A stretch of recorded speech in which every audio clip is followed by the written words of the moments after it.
आज के हीरो हसन और Hussain, this is Najibul Hasnain honestly speaking. ना बाबर ना रिजवान, हसन और हुसैन बने सुल्तान। पाकिस्तान टीम को दिलाई 5 विकेटों से कामयाबी 7 बॉलों पहले।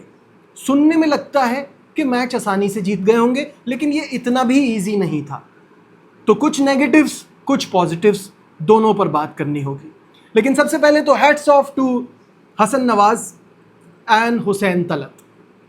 इनमें से एक तो डेब्यू कर रहा था और दूसरा डेब्यू से कम भी नहीं है, क्योंकि जो वाहिद वनडे इंटरनेशनल हुसैन तलत ने खेला है वो 2019 के वर्ल्ड कप से पहले खेला है।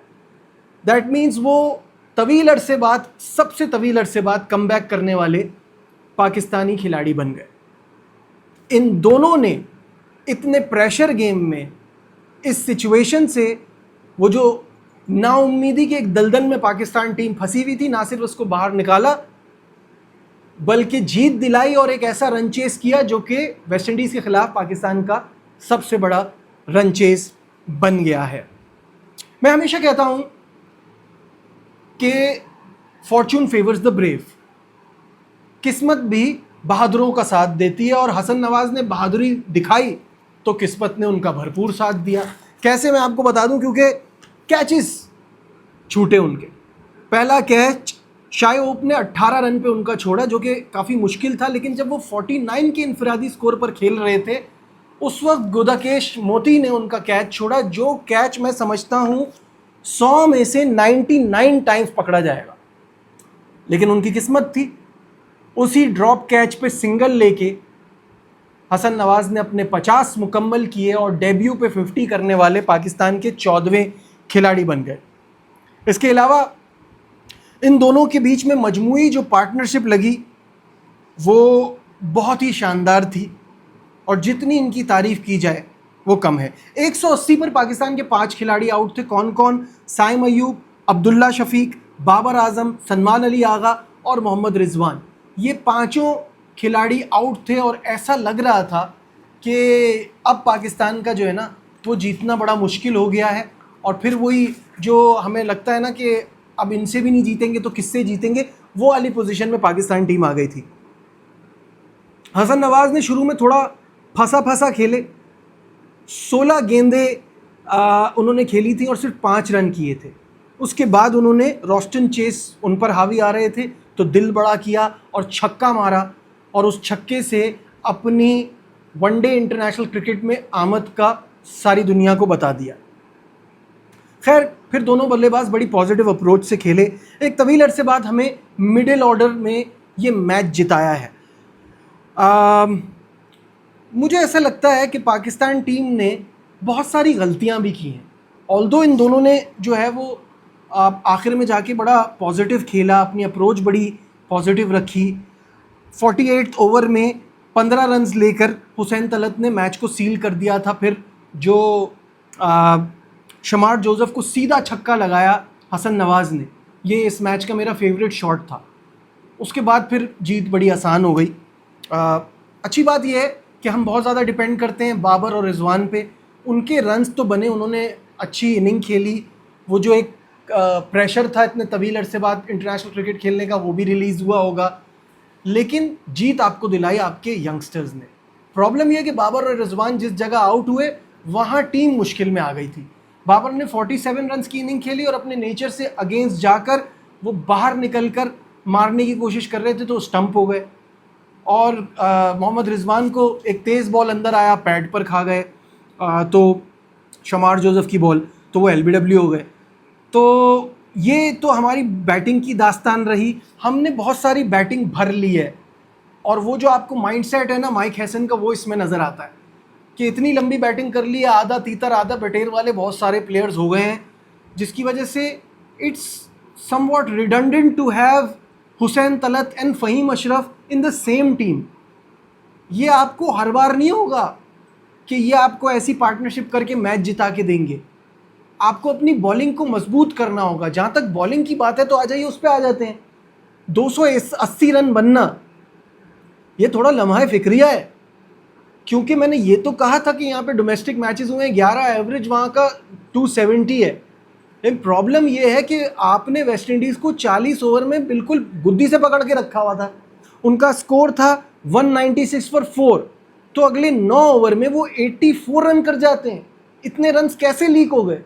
वजह यह है कि ये पाकिस्तान की क्रिकेट की बदकिस्मती है कि साइम अयूब और सलमान अली आगा पूरे 10-10 ओवर करा रहे हैं। पार्ट टाइमर्स के मैक्सिमम 4 ओवर बनते हैं, बहुत हुआ तो चलो दोनों के 5-5 ओवर करके आप 10 ओवर तो निकाल सकते हो। दोनों 10-10 ओवर करा रहे हैं, ये पोजीशन आ गई है। आप 3 मेन बॉलर्स के साथ जा रहे हो, हाउ इज दैट पॉसिबल? तो वही वाली बात है कि गलतियां आपने इतनी ज़्यादा की हुई हैं कि कोई बड़ी टीम आएगी ना, आपको उखाड़ के फेंक देगी। ये तो वेस्ट इंडीज़ की अपनी गलतियां हैं, उनको खुद भी जीतना कोई इतना ख़ास पसंद नहीं है शायद, कि इसकी वजह से उनका ये हाल हो जाता है। अदरवाइज़ तो आपने तो अपनी पूरी गलतियां की हैं। आपने टीम क्या खिलाई है, क्या बनाई है। जीत रहे हैं तो खामियों पे पर्दा पड़ जाता है, लेकिन ये बात तो करनी पड़ती है ना। खैर, आई एम वेरी हैप्पी कि शाहीन शाह अफरीदी ने बहुत ज़बरदस्त बॉलिंग कराई।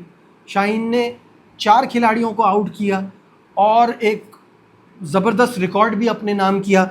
65 वनडे इंटरनेशनल के बाद 131 विकेटें लेने वाले वो दुनिया के पहले बॉलर बन गए। इससे पहले 65 वनडे में राशिद खान की 128 विकेट्स थी। और हमें ये याद रखना पड़ेगा कि राशिद खान वैसे तो बड़े शानदार बॉलर हैं, लेकिन उन्होंने बहुत सारे मैचेस एसोसिएट मेंबर्स और कमज़ोर टीमों के खिलाफ भी खेले होंगे।